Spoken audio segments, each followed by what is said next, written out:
안녕하세요. 세상에 기가 막힌 일이 참 많다고 하지만 저에게도 일어날 줄은 정말 몰랐어요. 전 40대 후반 여성이에요. 남편과 전 결혼 전부터 평강공주와 바보 온달이라는 말을 참 많이도 들었어요. 그 정도로 전 다방면에서 똑 부러졌죠. 시집을 갈 때도 지금 남편이 능력적으로 많이 빛을 발하진 않았지만 언젠간 꼭 빛을 발할 거라는 생각에 선택한 남자였어요. 남편도 저도 서로 많이 사랑했기에 저희 친정 부모님의 반대에도 불구하고 결혼을 하였죠. 남편은 참 착한 사람이었습니다. 사람은 착한데 영 실속 없어 보이는 게 엄마는 반대야. 네가 좋다면 어쩔 수 없는 건데 결혼은 신중해야 해. 저 사람 인품만 보고 결정한 거야. 엄마 걱정 마. 내가 잘할게. 그리고 난 내 선택을 믿어. 그러니까 너무 걱정 안 해도 돼. 착하기만 하니까 걱정이 된다는 거야. 남자가 그래도 줏대도 있고 좀 리더십도 있어야 하는데 딱 봐도 모자라잖아. 엄마, 그렇게 말하지 마요. 난 착한 게 제일 중요해. 사람이 선해야지 악하면 되겠어? 두고 봐. 나 정말 잘 살 거니까. 정말 착하기만 한 사람이었죠. 착한 게 좋아서 선택했지만 너무 착하기만 해서 조금 속상한 부분도 많았어요. 남들 부탁은 절대 거절하지 못하는 사람이었거든요. 시간이 지나도 이 부분은 변하지 않더라고요. 참 많이도 싸웠어요. 아니, 제가 많이 화를 냈죠. 아니, 당신이 동수 씨 카드값을 왜 내주냐고. 당신 앞가림도 제대로 못하면서, 어? 내가 진짜 못 살아, 정말. 아, 미안해. 동수가 이번에 너무 어렵다고 하잖아. 이사도 가야 하고 애들도 있는데 연체되면 안 된다고 하길래 그랬어. 당신 눈엔 동수 씨만 불쌍하고 우리는 안 불쌍해? 우리도 이번 달 마이너스란 말이야. 이건 착한 게 아니라 호구라고. 다시는 안 그럴게. 다음 달에 금방 갚아준다고 했으니까 너무 걱정 마. 동수가 돈 떼먹고 그럴 애는 아니잖아. 안 그래? 남편은 이 정도로 세상 물정을 몰랐어요. 순박하기도 했고 정말 본인에게 아무도 해를 끼친다고 생각을 하지 않았는지 남들의 말을 잘 믿더라고요. 처음엔 화만 냈던 저도 이젠 안 되겠다 싶어 남편의 모든 것을 제가 관리하기 시작했어요. 남편은 그때부터 저에게 모든 경제권을 일임하고 저에게 용돈을 타서 쓰는 삶이 되었죠. 오히려 남편 수중에 돈이 안 들어가니 남들에게 꺼줄 돈도 없더라고요. 저 역시 남편에게 화낼 일도 없었고요. 하지만 안심은 금물이었어요. 어느 날 남편 친구들 부부 모임이 있었죠. 아니, 정석이 너 오랜만이다. 매번 마누라한테 잡혀 살면서 나오지도 못하고 그러더니 오늘은 재수씨랑 같이 나오니까 나을 수 있었나 봐. 에이, 재수씨, 정석이 좀 풀어주세요. 너무 잡고 사시는 거 아닙니까? 우리 자주 만나야 하는데. 어머, 아니에요. 자기 친구들 만나는 건 자유인데 왜 그랬어? 남들이 오해하겠다. 그런 거 아니니까 자주 만나세요. 아, 요새 회사 일이 바빠서 그랬지. 이제 자주 나올 거니까 너무 그러지 마라. 술이나 마시자. 오랜만에 만났는데. 그렇게 분위기가 무르익어 갈 무렵 남편의 친구들은 술이 하나둘 취하기 시작했고 그때부터 약간 남편을 시종 부리듯 부리더라고요. 제가 원체 술을 마시지 않는 사람이라 정말 똑똑히 기억했죠. 술이 한 잔, 두 잔 들어가고 나니 친구들은 남편에게 소주 하나 가져와라, 맥주 가져와라, 편의점에서 뭘 좀 사와라 등등 옆에 제가 있음에도 불구하고 그런 말도 안 되는 심부름을 시키더라고요. 야, 정석아, 뭐하냐? 소주 떨어졌다. 재빨리 안 가져오냐? 요새 안 나왔더니 감이 떨어졌지? 안 되겠네. 아, 그러게. 정석이 안 되겠네. 요즘 감 떨어졌네. 감 한번 살리게 해줘야 하나? 야, 빨리빨리 움직여라, 진짜. 아, 일어난 김에 편의점 가서 술 깨는 약 좀 하나만 사오고, 여러 개 사다 주면 더 좋고, 아주 빠릿빠릿하게 움직여, 어? 친구 관계에 있어서 항상 수평이어야만 하는데 제가 보기엔 수직적인 관계 같았어요. 남편이 너무 착하기도 했던 것이 그런 심부름들을 아무 말 없이 하고 있더라고요. 참 화가 났어요. 그날은 분위기가 흐릴까봐 더 이상 말은 하지 않았지만 집에 와 남편에게 물었습니다. 혹여나 남편이 자존심이 다칠까 조심스레 말이에요. 그날은 제가 자존심이 너무 상했거든요. 아니, 자기 친구들 맞아? 학교 다닐 때부터 친했다며. 아까 보니까 무슨 자기한테 이래라 저래라 하는 게 좀 아니던데? 아, 남자들끼리는 원래 그렇게 행동하기도 해. 자기 너무 걱정 마. 그냥 원래도 장난치면서 그렇게 말하기도 하니까. 장난이 아닌 것 같아서 그래.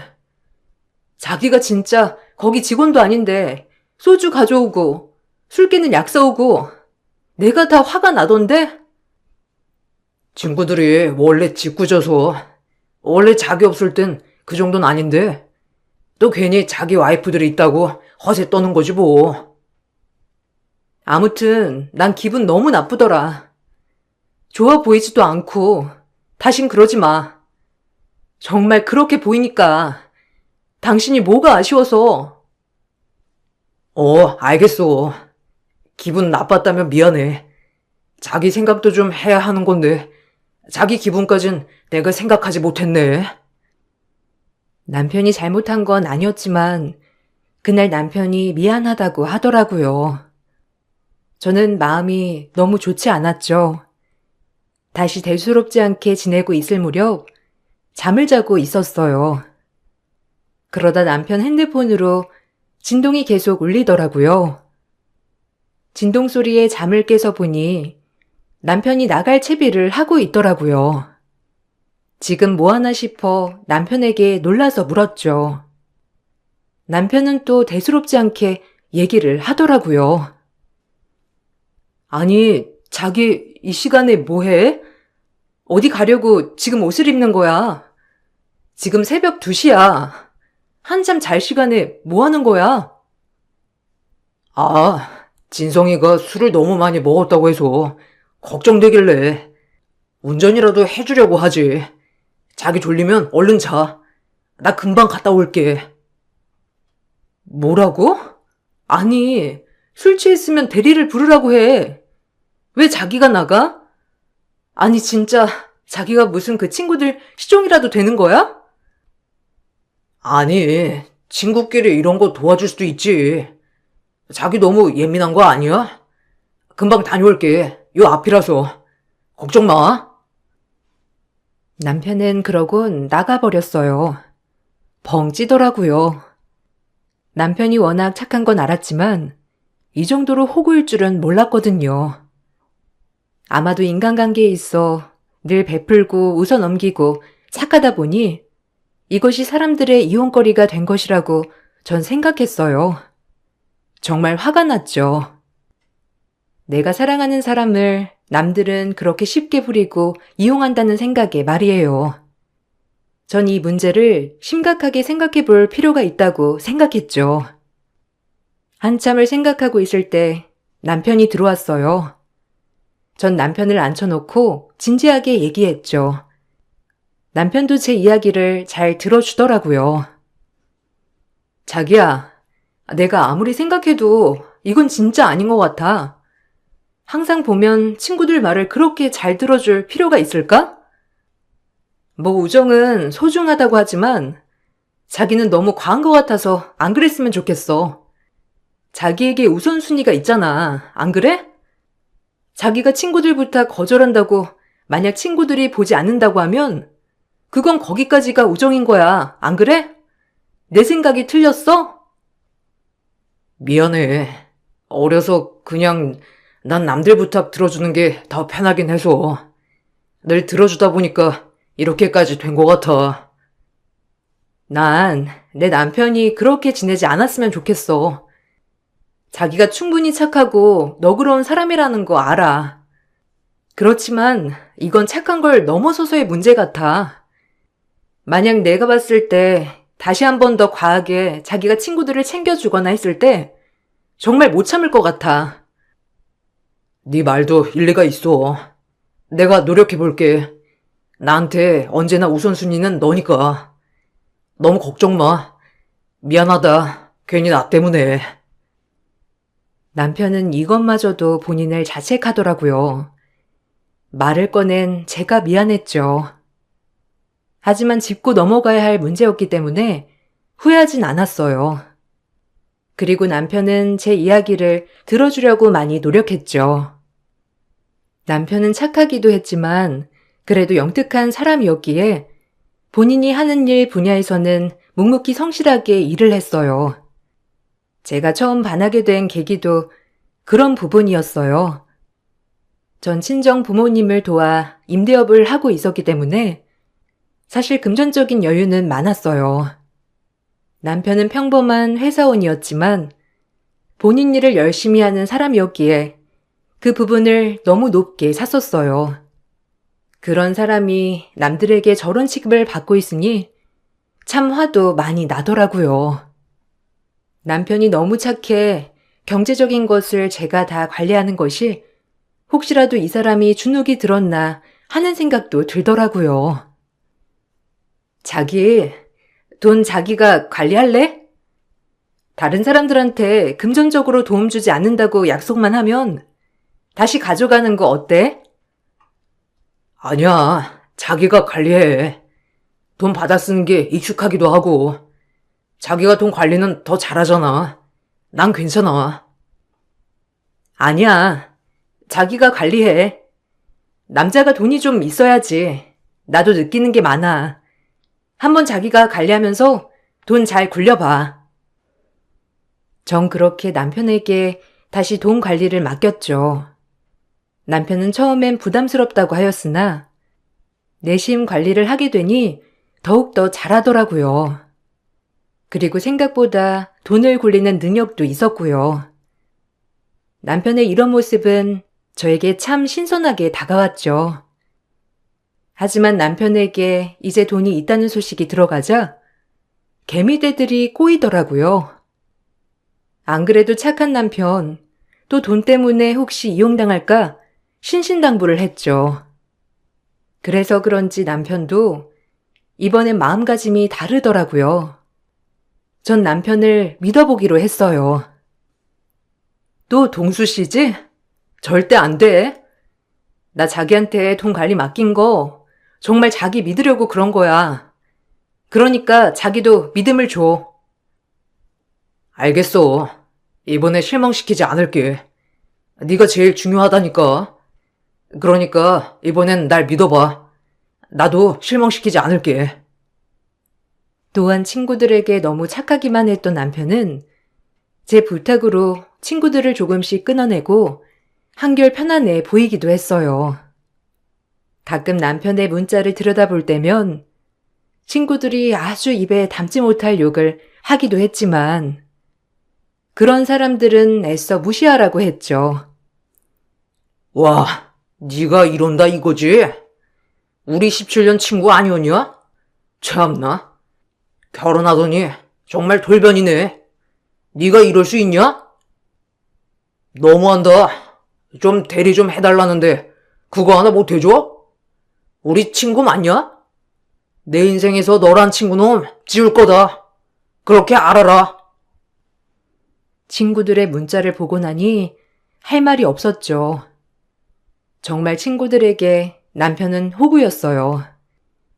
이제 호구짓을 해주지 않으니 저런 문자로 마음을 불편하게 하는 가스라이팅이었죠. 하지만 남편에게 무시하라고 했어요. 분명 친구라고 하면 다시 연락이 올 거라고요. 그리고 전 남편을 전적으로 믿고 응원해주기로 마음을 먹었어요. 오히려 칭찬도 많이 해주고 더 긍정적으로 변할 수 있게 말이에요. 자기 돈 관리 되게 잘하는데? 내가 괜히 걱정했네. 어때? 괜찮지? 나보다도 돈 관리 더 잘하는 것 같아. 이제 맘 좀 놓아야지. 아니야, 당신이 도와줘서 그래. 그러니까 이 정도로 할 수 있는 거지. 당신이 기뜸도 많이 해주기도 했고. 그래도 노력해줘서 고마워. 자기 그 착한 심성 난 다 아니까 너무 사람들 신경 쓰지 말고 우리만 행복하게 지내자. 그렇게 행복만이 있을 줄 알았는데 남편이 사기를 당했습니다. 그것도 친구한테 말이죠. 전 너무 화가 나더라고요.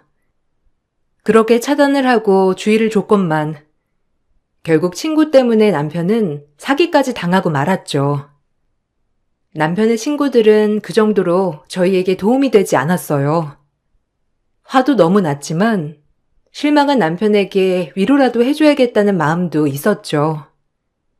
하지만 정말 용서할 수가 없더라고요. 남편에게 접근해서 돈을 사기쳤다는 게. 전 일단 경찰에게 신고를 해두고 지금 사태를 어떻게 해야 할지 생각했어요. 미안해. 내가 무리하게 하지만 않았어도 이런 일은 없었을 텐데. 결국 난 안 되나 봐, 혼자서는. 아휴, 어쩌지? 사기친 놈이 나쁜 놈이지. 자기가 뭐가 잘못이야? 내가 친구들 믿지 말라고 했잖아. 일단 추스르고 정리해보자. 내가 인철이 말을 듣는 게 아니었는데 내 욕심이지 뭐.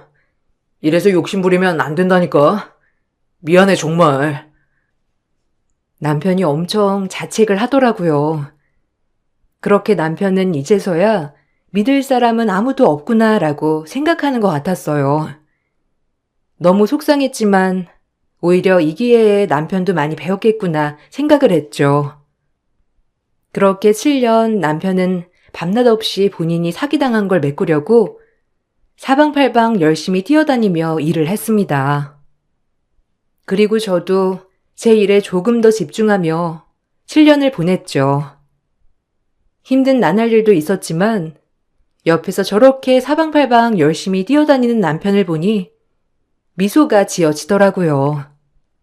친정 부모님들도 이제서야 남편이 마음에 드는 듯 했죠. 김서방이 너랑 결혼했을 때랑 눈빛이 다르다.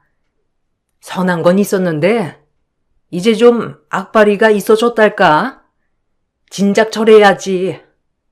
남자라면 저렇게 악바리가 좀 있어야 돼. 그래야 처자식 안 굶기고 먹여 살리지. 여하튼 이제서야 엄마가 마음 좀 놓겠어. 정말? 요즘 김서방 진짜 열심히 해. 엄마가 그렇게 봐주니까 너무 좋다. 가뜩이나 엄마 눈치 많이 보는 사람이잖아.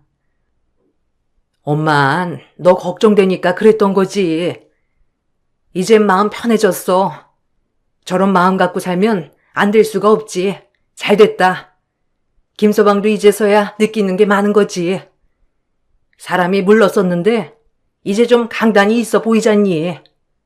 이젠 여한이 없다. 엄마도 걱정도 덜었고. 엄마는 내심 말은 안 하셨지만 늘 하나뿐인 딸이 고생할까봐 전전긍긍하셨죠. 하지만 남편의 변한 모습에 한시름 놓았습니다. 저 역시도 남편이 변한 모습에 매우 만족했죠. 착한 성품이 좋아 결혼을 했지만 그래도 결혼하면서 힘든 부분은 있었거든요. 그런 부분까지 보완이 됐다고 생각하니까 너무 좋더라고요. 작정하고 사기친 사람은 아직 못 잡았지만 경찰에서도 해결해주고 있는 부분이었고요. 그렇게 저희는 열심히 살아갔습니다. 남편도 이젠 어느 정도 친구들도 끊어내기도 했고요. 가족이 제일 소중한 거였는데 내가 그걸 너무 늦게 알았어. 세상에 믿을 사람 없다는 것도 너무 바보 같지? 아니, 전혀. 그럴 수도 있지. 지금 깨달았으면 됐어. 자기 이렇게 열심히 사는 모습 너무 보기 좋으니까 걱정하지 않아도 돼. 남편은 이제서야 정말 모든 걸 깨달은 듯 했어요. 간혹 또다시 친구들이 남편을 이용하려 했지만 이젠 본인 손에서 알아서 차단하더라고요. 친구들조차도 남편의 처음 보는 모습을 낯설어할 지경이었죠. 전 참 뿌듯했습니다. 그리고 얼마 지나지 않아 동창회 초대권이 하나 발송되더라고요. 그 초대권을 보고 있자니 남편은 가지 않겠다고 하더라고요. 본인에게 도움되지 않는다면서요. 동창회 안 가는 게 좋을 것 같아. 어차피 가도 애들이랑도 좀 서먹서먹하고 그때 이후로 애들도 잘 안 만나서. 동창회도 한 7년 만에 가는 거 아니야? 어차피 부부 동반 참석이니까 나랑 같이 가도 될 것 같은데? 자기도 오랜만에 가고 싶잖아. 그건 그런데 그래도 될까? 좋은 친구들도 많으니까 가서 오랜만에 얼굴이라도 보고 싶은데 자기 괜찮으면 그럼 가보자. 그리고 당신한테 사기친 놈에 대해 정보를 알 수도 있잖아. 아무래도 가는 게 나을 것 같아. 가서 즐기고 오자.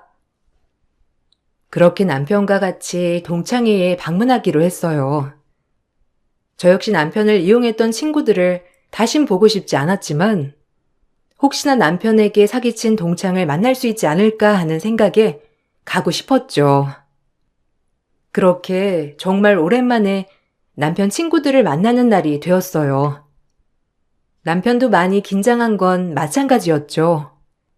그렇게 동창회에 들어섰는데 역시나 많은 사람들이 와 있더라고요.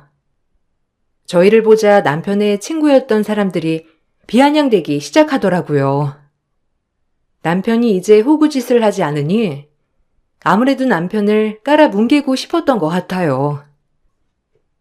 여긴 웬일이냐? 아예 우리랑 손절한 줄 알았는데 우리 인철이랑 같은 사람 취급한 거 아니야? 근데 여길 다 오네? 뭘 그렇게 받아들이냐? 그동안 사느라 바빠서 그랬지. 하여튼 반갑다. 오랜만에 보네. 잘 지냈었지? 얼굴 좋아졌어. 참나? 난 또 우리 정말 손절한 줄 알았는데. 그래도 여기 온 거 보고 얘 뭐야? 이랬지 뭐야? 연락도 한동안 안 받더니. 사는 게 바빴지 뭐. 미안하다 연락 못해서.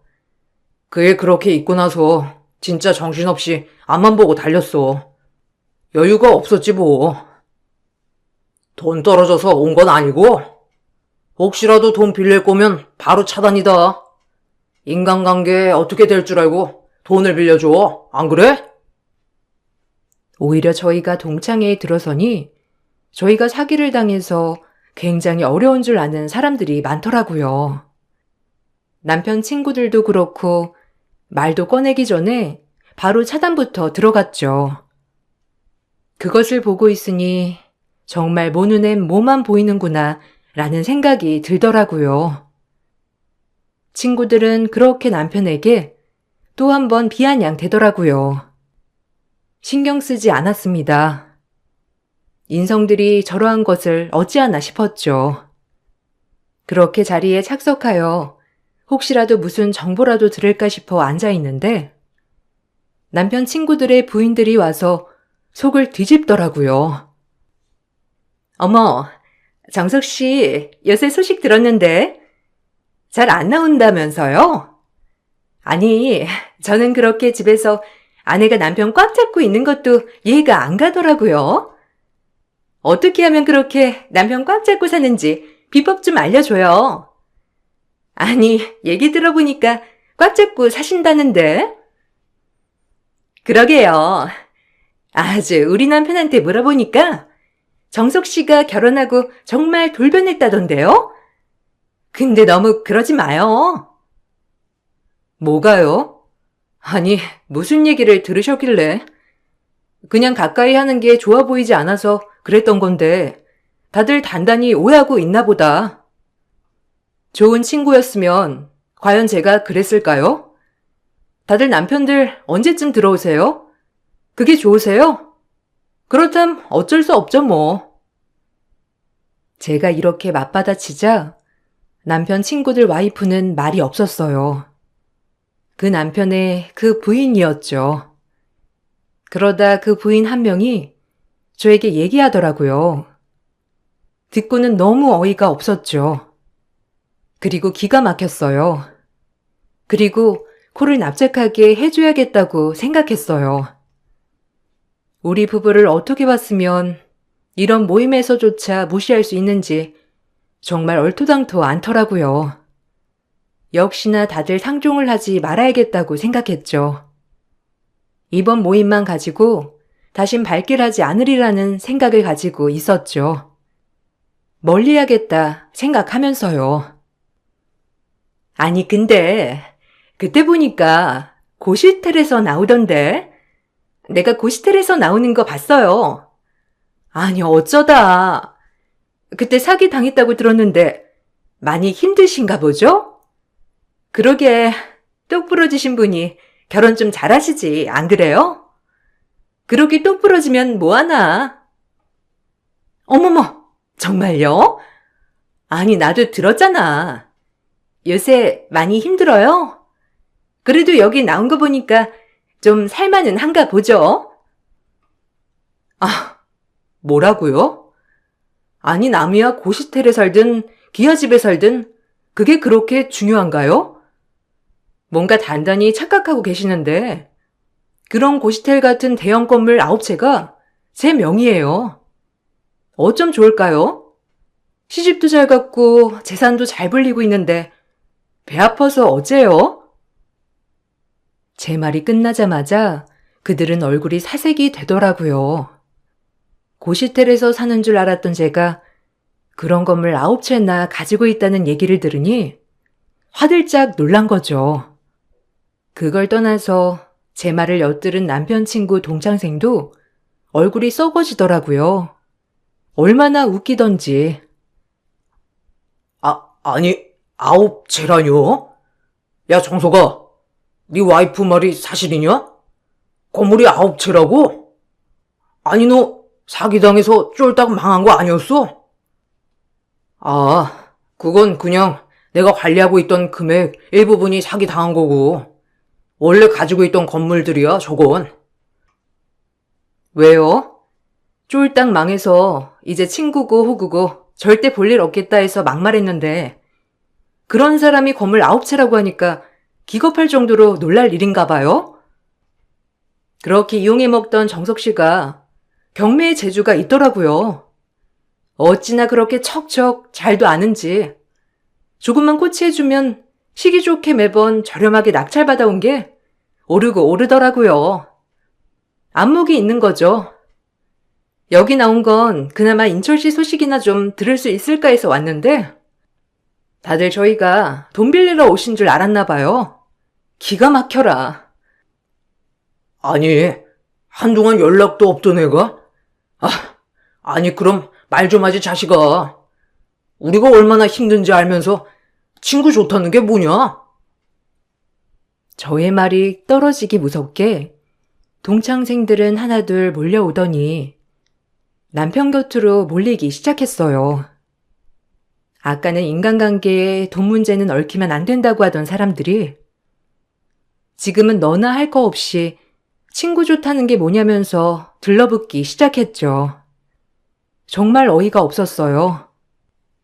그동안 남편이 살아온 세월이 어땠는지도 가늠이 되더라고요.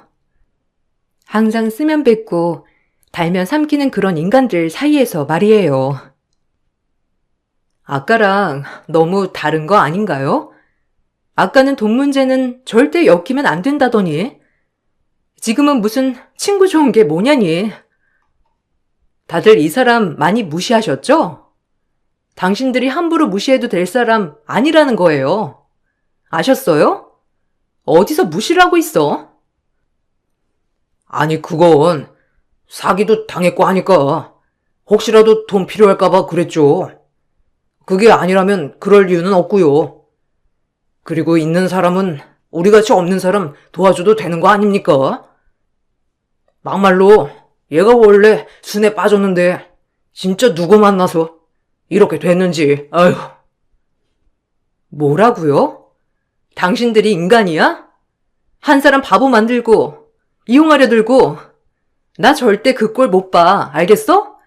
이기적인 인간들.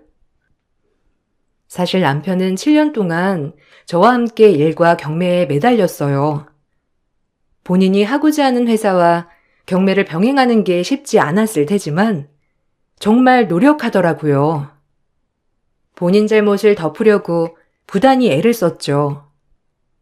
그러다 보니 남편에게 건물 보는 감각이 있다는 것을 알게 되었고 낙찰받은 족족 건물값이 올라갔어요. 남편은 그동안 저에게 미안하다고 하며 모든 재산 명의를 다 제 이름으로 해주었고요. 그렇게 욕심없고 순수한 남편이었죠. 제 이야기가 끝나자 남편 친구들은 그래도 남편에게 콩고물이라도 떨어지지 않을까 눈빛이 아주 초롱초롱하며 남편을 둘러싸더라고요. 전 그 길로 남편에게 다시 오지 말자며 집에 가자고 했죠. 남편도 느끼는 게 많은지 집에 가자고 하더라고요.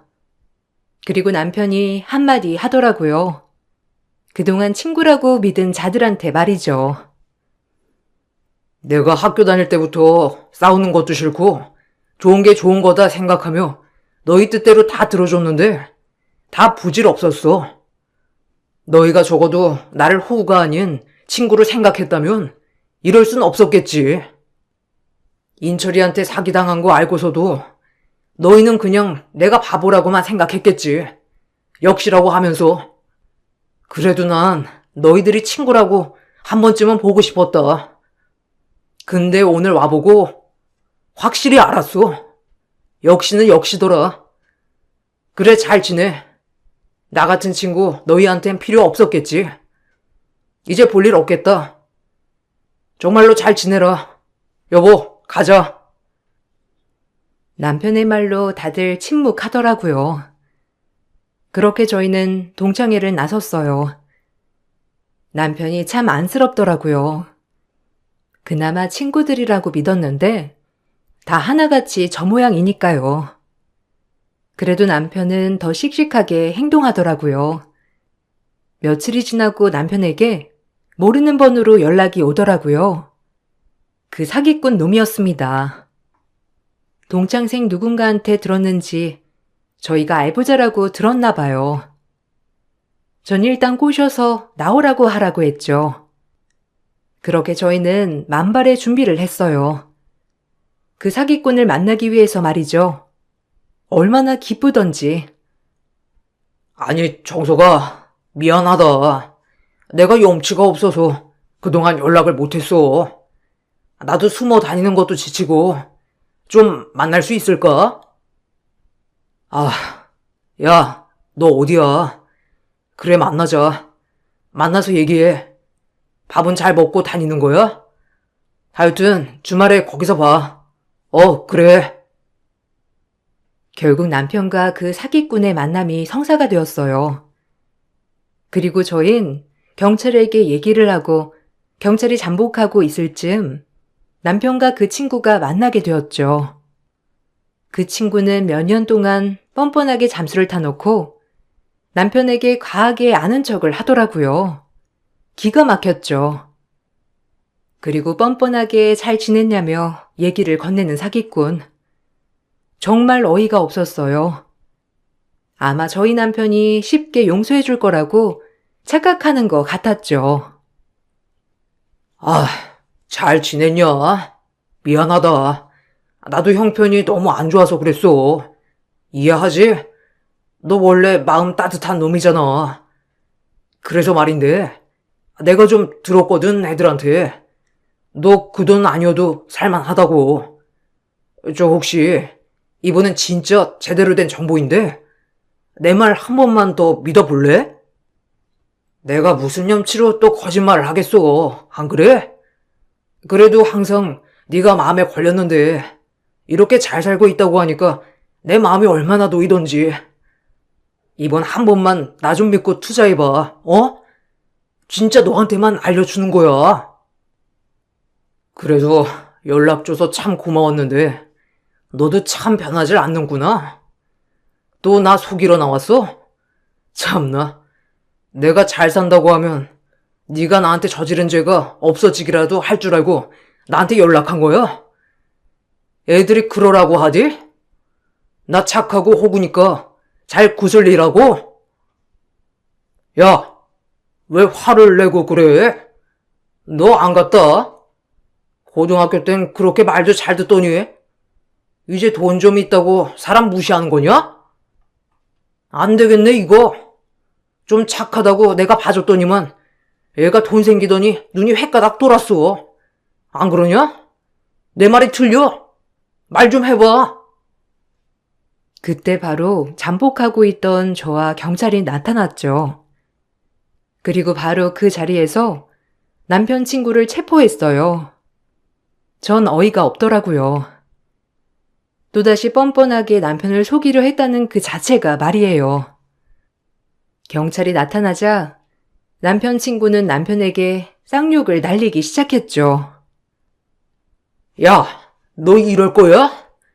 지가 감히 나한테 이럴 수 있어? 이거 안 풀어? 너 내가 가만 안 둔다. 저 바보 같은 놈이 감히 날. 바보라고? 야, 너 똑바로 들어. 너 우리 등쳐먹은 거 내가 가만둘 줄 알아? 정석 씨는 너 친구라고 생각했어. 알아? 이제 친구고 뭐고 없어졌지만 근데 또 등을 치려 해? 넌 합의 절대 없을 줄 알아. 어디 한번 빨간 줄 그어봐야 정신을 차리지?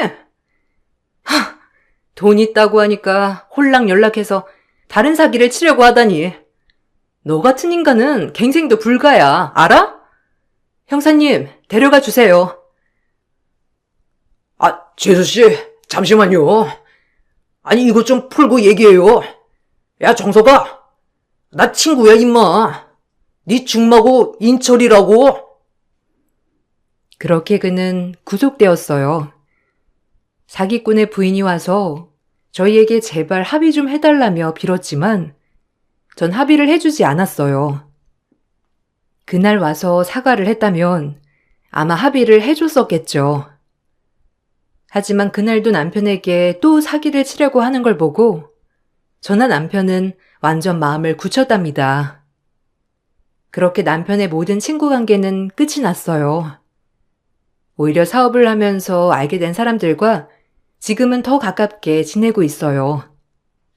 그 사람들은 남편을 존중하고 배려해 주거든요. 이번 일을 계기로 내 곁에 두어야 할 사람, 두지 말아야 할 사람이 명확해졌다고 남편은 얘기합니다. 40대가 될 때까지 순수하기만 했던 남편은 여러 일을 겪고 나서 정말 강한 사람이 되었죠. 내가 이렇게 되기까지는 당신 도움이 정말 컸어. 혼자 힘으로 여기까지 올 수 있었을까? 아마 절대 못했을 거야. 당신이니까 내가 도와준 거지. 보석을 알아봤다고 나는. 우리도 남한테 베풀면서 살자. 자기도 나 믿어줘서 고마워. 전 남편과 의지를 다잡았어요. 그리고 지금도 같이 열심히 일을 하고 있습니다. 남편이 착하고 가끔은 우유부단할 때도 있지만 그만큼의 장점이 많은 사람이고 사업에 있어서 감각이 뛰어난 사람이란 걸 알았기 때문에 오히려 플러스 요인인 것 같아요. 이런 일이 있고 나서 전 임신도 하였고 아이도 낳았어요. 아이를 낳으니 남편이 더욱더 열심히 살려고 하고 있어요. 결혼하고 지금이 제일 평화로운 시기 같더라고요. 결혼 초반 너무 착하고 순수한 남편 때문에 힘든 것도 있었지만 지금은 남편의 결단력으로 이 모든 사업이 잘 돼가고 있음에 벅차 오르더라고요. 그리고 기본적으로 착한 남편으로 인해 가정도 평화로워요. 무엇보다 아이와 저를 끔찍하게 생각하는 사람이라 너무 만족스럽습니다. 가끔 아직도 남편에게 간간히 떠보는 친구들의 연락이 오지만 아예 차단하는 것 같더라고요. 여러분들도 혹시라도 내 주변에 나에게 조금이라도 심적으로 스트레스를 주는 사람이 있다면 빨리 손절하시길 바랄게요. 우리 인생은 짧고 행복하게 지내기만도 부족한 세월이랍니다. 그럼 이만 제 글을 마칠게요. 감사합니다. 안녕하세요. 저는 남편과 이혼한 지 6개월 차 접어든 40대 여자입니다. 최근에 병원을 잠시 다녀온 적이 있었어요. 그 이유는 전시모의 건강이 많이 약해지셨는지 제 얼굴이 보고 싶다고 하셔서 마지막일지도 모를 것 같아 잠깐 들렸었어요. 저를 많이 기다렸는지 병실에 들어가자마자 반겨주셨고 제 손을 꽉 잡더니 놓아주지 않았어요. 시모가 저를 바라보는 눈빛에서 힘이 거의 느껴지지 않길래 시간이 얼마 남아있지 않다는 걸 알 수가 있었습니다.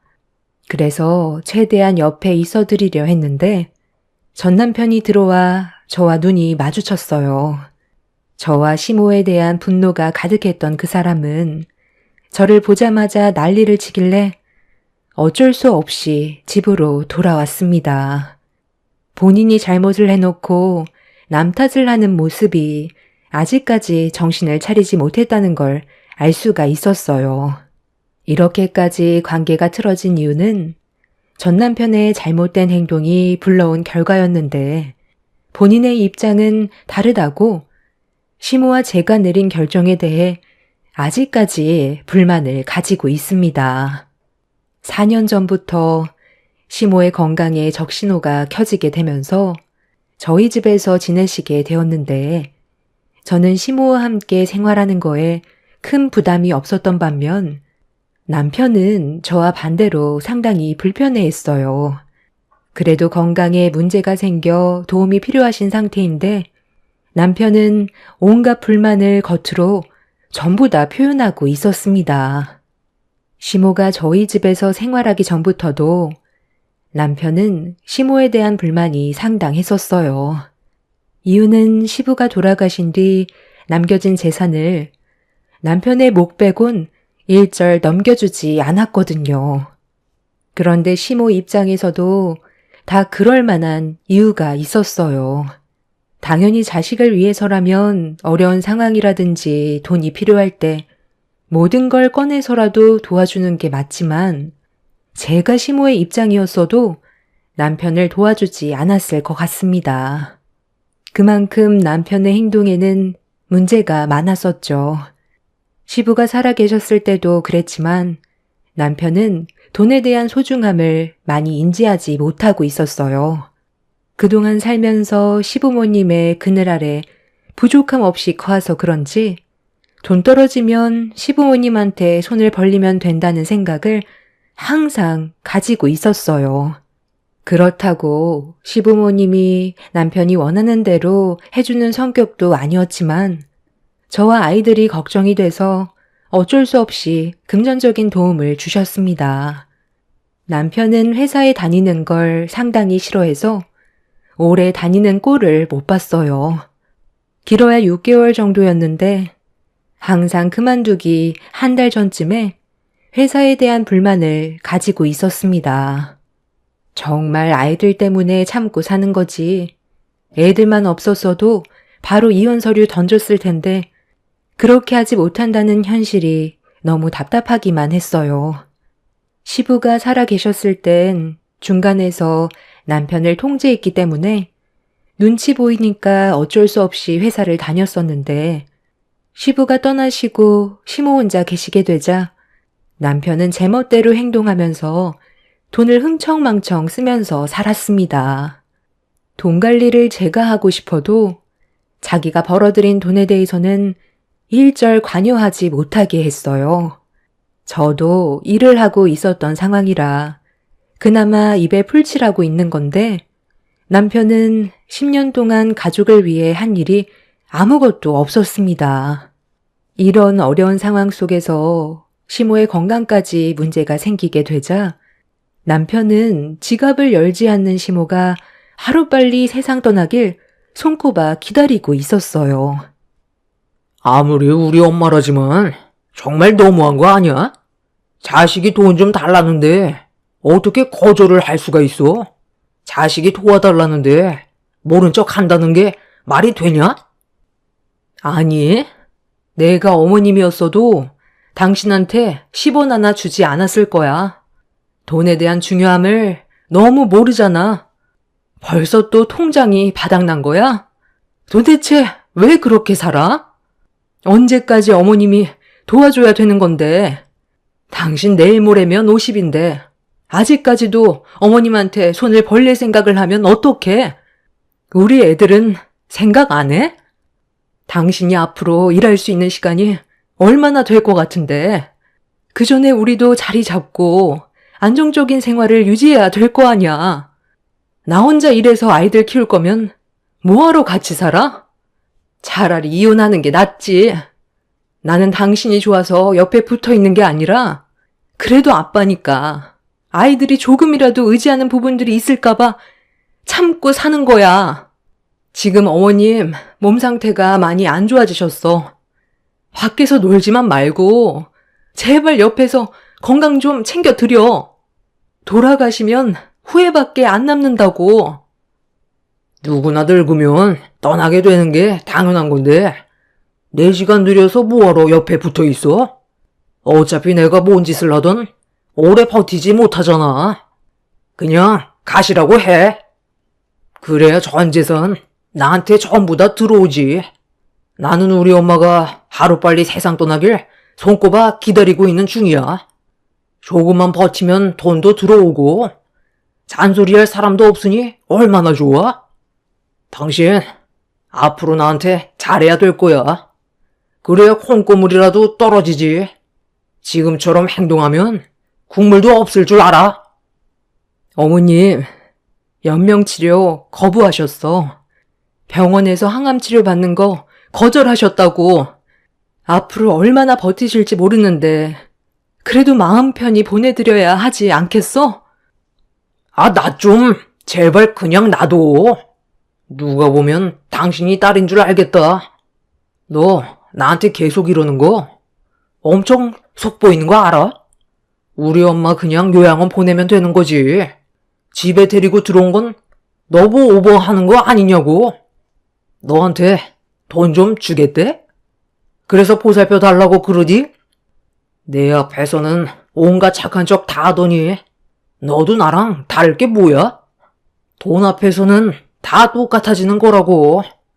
하기야, 우리 엄마가 가지고 있는 재산의 일부가 당신한테 넘어가면 앞으로 돈 걱정 없이 살아갈 수 있을 테니까 잘해주는 척, 옆에서 챙겨주는 척 가식 떨고 있는 거겠지. 내 두 눈에도 훤히 보이는데 우리 엄마라고 안 보이겠냐? 돈 받을 수 있다는 생각 쓰레기통에 처박는 게 좋을 거야. 저는 남편의 막말에 저도 모르게 뺨에 손을 올려 버렸어요. 결혼 생활하는 동안 실망을 많이 했었지만 그날 저를 함부로 생각하고 뱉은 말들이 제일 큰 상처로 돌아왔었습니다. 남편은 저에게 뺨을 맞게 되자 순간적으로 손을 머리 위로 올렸지만 제 얼굴에 손을 대지는 않았습니다. 그런데 이 모든 상황들이 방에 누워있는 시모 때문이라면서 방으로 들어간 남편이 시모를 모시고 나와 밖으로 나가려는 돌발 행동을 저질렀어요. 제가 팔을 붙잡으면서 뭐 하는 짓이냐고 뜯어 말렸지만 이미 남편의 눈은 뒤집혀 있는 상태였습니다. 그렇게 시모를 차에 태운 뒤 향한 곳은 시댁이었어요. 시모에게 집 밖으로 나오지 말라면서 한 번만 더 도움을 요청하면 그땐 요양원에 보내버리겠다고 목소리를 높였습니다. 남편은 뒤도 안 돌아보고 다시 차를 타고 돌아갔는데 남편한테 내쳐진 시모는 결국 눈물을 터뜨리셨어요. 그날 시모에게 차라리 요양원에 들어가시는 게 어떻겠냐고 여쭤봤지만 그런 환경 자체가 너무 싫다면서 차라리 그냥 시댁에 계신다고 하시길래 시모를 부축해 방에 눕혀드린 뒤 다시 집으로 돌아와 아이들을 데리고 시댁으로 향했어요. 저희 집과 시댁이 멀지 않은 곳에 있어서 고생을 좀 하더라도 저 혼자 해결할 수 있는 방법을 선택해야만 했습니다. 남편은 자기 생활에 빠져 집에도 들어오지 않고 더욱더 개차반 인생을 살아가고 있었어요. 이미 가정까지 포기한 상태라는 걸 알 수가 있었습니다. 시모가 돌아가시게 되면 자연스럽게 자기한테 많은 재산이 들어오게 되니 더는 무서울 게 없는 듯 보였어요. 그런 생활을 반복하면서 남편과의 갈등은 점점 심각해지자 저 또한 멀리하게 되더라고요. 그리고 대화 자체도 섞고 싶지 않았어요.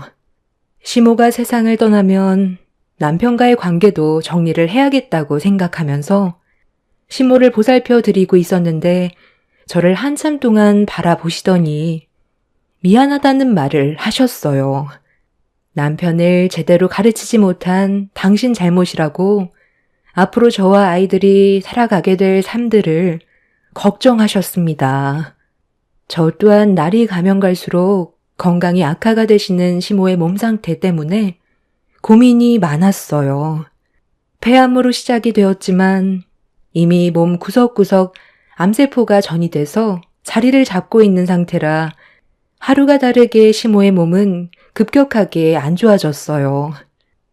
남편과 결혼 이후 저를 딸처럼 대해주셨던 시모가 당신 아들한테 온갖 막말에 욕까지 얻어먹는 그런 모습들이 너무 안타깝고 불쌍한 마음이 들어 이렇게 사는 건 아닌 것 같아 저는 회사에 사정을 얘기한 뒤 휴직계를 내게 되었어요. 그리고 시모를 저희 집으로 다시 모셨습니다. 아이들 등교 문제도 저 혼자 감당하기에 너무 벅찼던 상황이라 저희 집에서 모든 걸 해결해야 저 혼자 아이들과 시모를 책임질 수 있었습니다. 남편은 낚시에 미쳐서 집에 안 들어온 지 몇 달이나 되었었고 그 시간 동안 저는 언젠가 마지막이 될지 모를 시모와 소중한 시간을 보냈어요.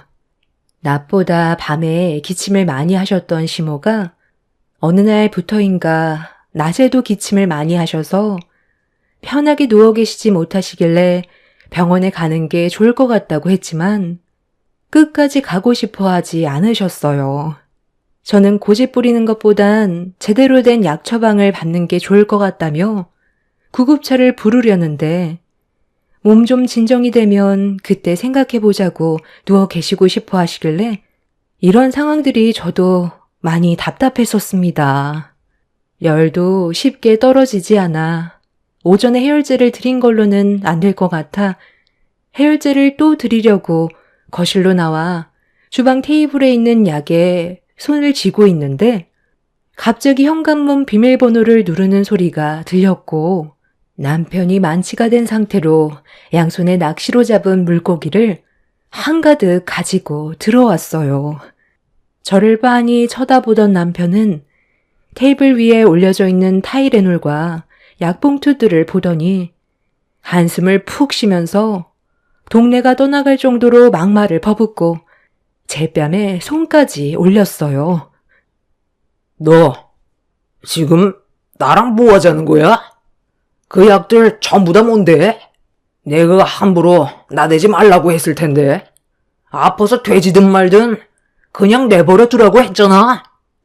지금 이 시간까지 엄마 집에서 간병에 들이고 온 거냐? 제발 적당히 좀 해. 늙은이 나이 먹어서 세상 떠나는 건데 왜 가지 못하게 붙잡고 있는 거냐고? 내일 내가 엄마 집에 가서 한마디 해야 되겠네. 노인네가 언제까지 남한테 피해만 주고 살 거야? 이쯤 되면 곧 세상 떠날 때 된 것 같아 왔는데 당신이 약들 챙기는 거 보니까 아직 곡기도 안 끊었나 보네. 명줄 하나는 또 왜 이렇게 길어? 남아있는 사람 힘들게 하면 자기는 속 편한가?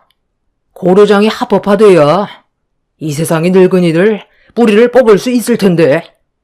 에휴, 집에 들어오면 스트레스야. 당신도 문제고 우리 엄마도 문제고 재산이 내 손에 들어온 순간 우리 이혼할 거니까 그렇게 알고 있어? 그렇다고 뺨을 때려?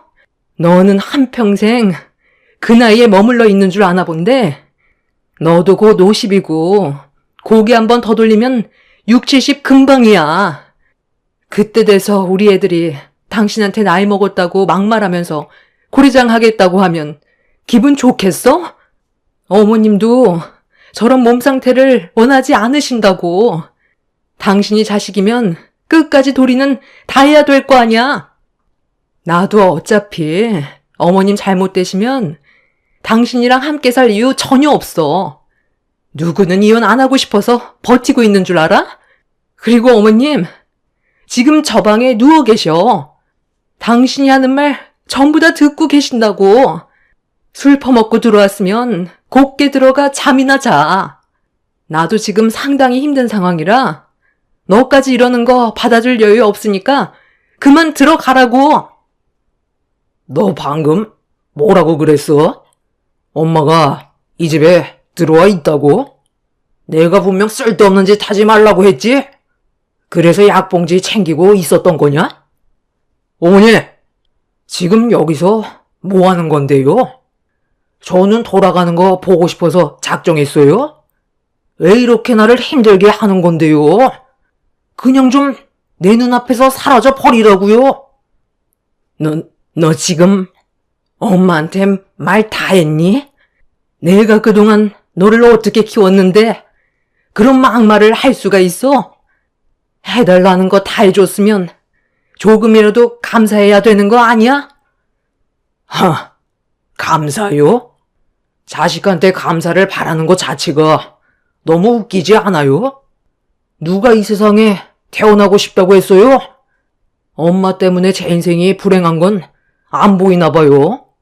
지금 수중에 돈이 없어서 힘들어 죽겠다는데 도와줄 생각 조금도 없잖아요.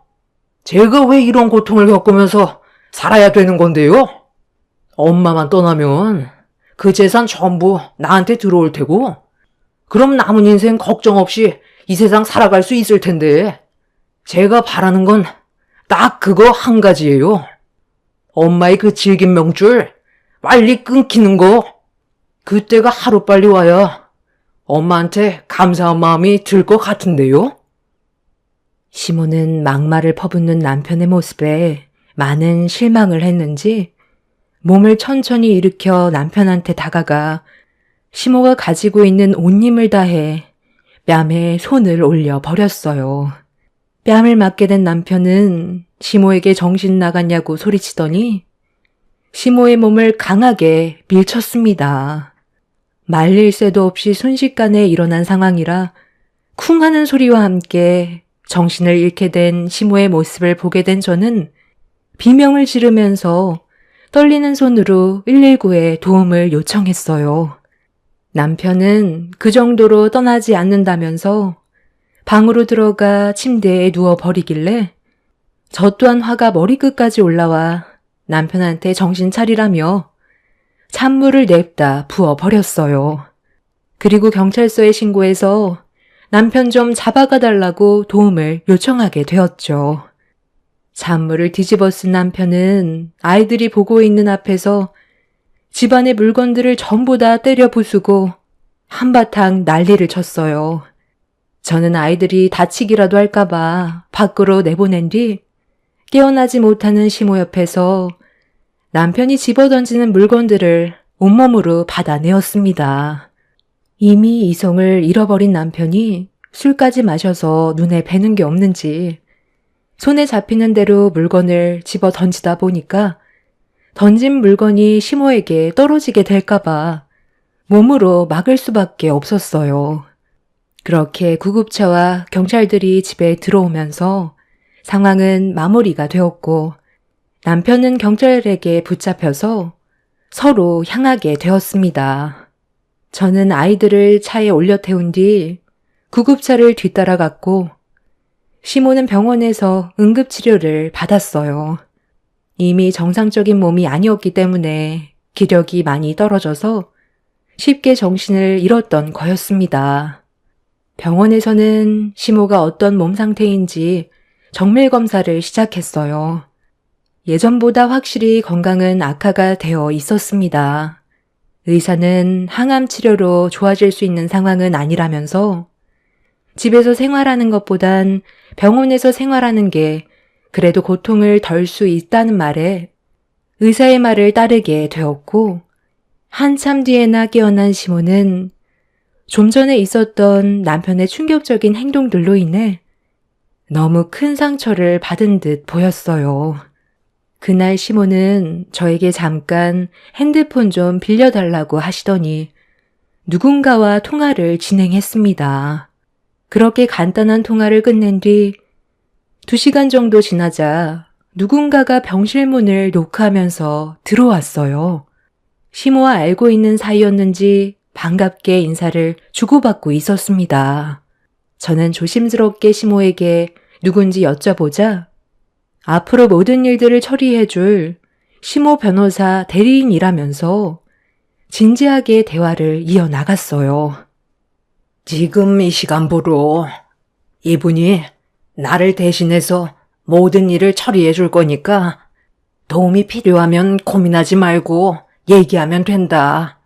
내 생각엔 네가 우리 아들과 앞으로 함께 살아가는 게 많이 벅찰 것 같은데 진지하게 고민을 해봤으면 좋겠다. 아이들의 미래도 생각해야지. 자기가 벌린 일들 수습도 못하는 그런 놈이랑 그만 정리하는 게 좋지 않겠니?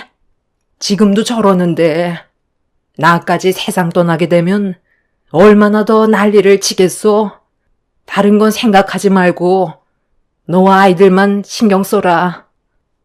어머님 앞에서 이런 말 하는 게 저 또한 정말 쉽지 않지만 그이랑 10년간 결혼 생활하면서 정신적으로 너무 많이 힘들었었어요. 그래서 이제 그만하고 싶어요. 집안의 가장이고 애들 아빠라서 힘들게 버티며 살아왔었는데 평생을 이렇게 살아야 된다고 생각하니까 앞이 너무 캄캄해요. 여기까지만 하는 게 저 아이들을 지킬 수 있는 유일한 방법인 것 같아요.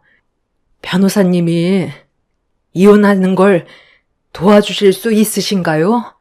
말 나온 김에 이제 그만 관계를 끊어내고 싶어요. 그래, 잘 생각했다. 이 나이 먹는 동안 그래도 자식 하나 보고 열심히 살아왔었는데 하는 짓을 보니 너희들이 정리가 되지 않는다면 분명 누군가 크게 다칠 것 같구나. 이미 상대에게 손을 올리고 물건을 집어 던졌다는 것 자체가 가정이 깨진 거나 다름없다. 뒷일은 걱정하지 말고 내가 시키는 대로 하는 게 좋을 것 같구나.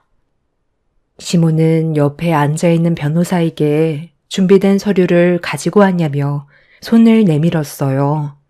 변호사는 가방에서 서류 봉투 하나를 꺼내들어 안에 있는 서류를 시모에게 건네주었고 한번 훑어보시더니 나라에 바로 매각해 달라며 대화를 이어 나갔습니다.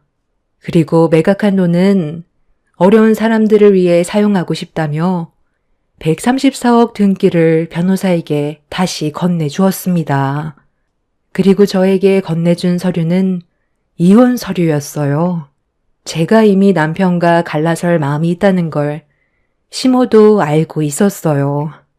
그렇게 저는 남편과 이혼을 준비했고 경찰 조사를 받고 병원으로 돌아온 남편은 화를 가라앉히지 못하고 있었습니다.